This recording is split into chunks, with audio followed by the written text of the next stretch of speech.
Kako ušparati vrijeme i novac, pitali smo OPG Skender.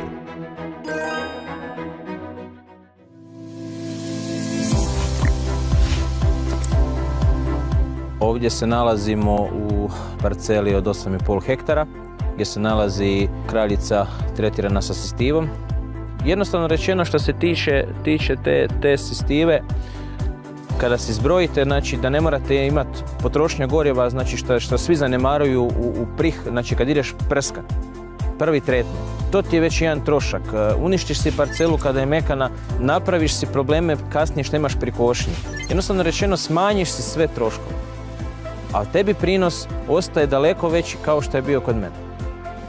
Tako da ja se nadam da ćemo najvjerovatnije kroz godine komplet sve površine ima zasijane sa zaštitom sjemena sa sistivom.